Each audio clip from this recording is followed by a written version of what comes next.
জীবনে আসুক যতই ঝড়, ভেবেছি ভাঙব না কো ভালোবাসার ঘর। আসসালামু আলাইকুম, সবাইকে ওয়েলকাম করছি শাফিন মামি ব্লগ থেকে। আশা করি সবাই সুস্থ আছো, ভালো আছো। আলহামদুলিল্লাহ আমিও ভালো আছি। তো তোমাদের প্রথমে বলে নেই যে আসলে প্রিয় মানুষটা কিন্তু ঠিক এইভাবেই কথা দেয়, আর সে কথা দিয়ে সে কথাটা কতটুকু রাখে, কোন পক্ষ থেকে কতটুকু রাখে সেটা আমার জানা নেই। তবে ভালোবাসার বিয়েটার মধ্যে মানে সুখ শান্তি আমার কাছে মনে হয় না যে খুব একটা বেশি থাকে, এবং সেই সংসারটা একটু দীর্ঘমেয়াদী হয় বা সেই সংসার দিয়ে জীবন কাটানো যায়। তো যাই হোক, তোমাদের সাথে আজকে আমি শেয়ার করব যে আসলে 3 টুকরা মাছ দিয়ে কিভাবে একটা দিন নেওয়া যায়।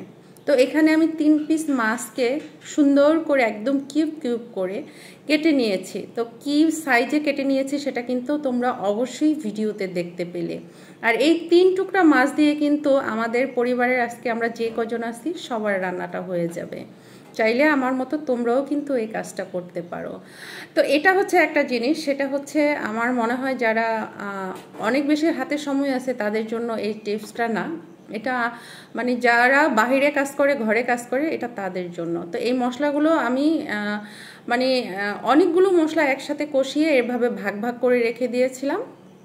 এখন জাস্ট কড়াইয়ের মধ্যে দিয়ে কিছু কাঁচামরিচ দিয়ে এটার মধ্যে মাছটা দিয়ে ভালো করে কষিয়ে নেব। তো আমি যেহেতু আজকে কোনো সবজি তরকারি রান্না করছি না, মাছটাকে একটু ধনিয়া পাতা দিয়ে ভুনা করব।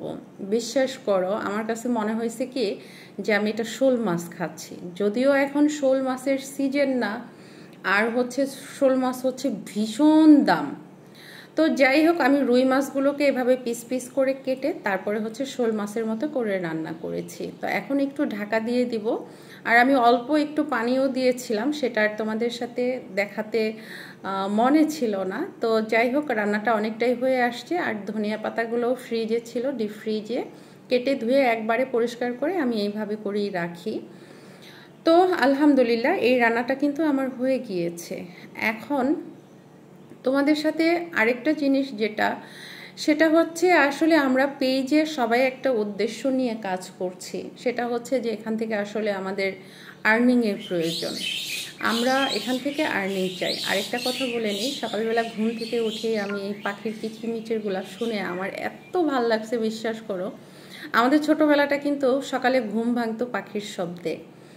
তো যাই হোক, সাধ্য অনুযায়ী চেষ্টা করে যাচ্ছি যে আসলে এখান থেকে একটু সফলতার মুখ দেখার জন্য।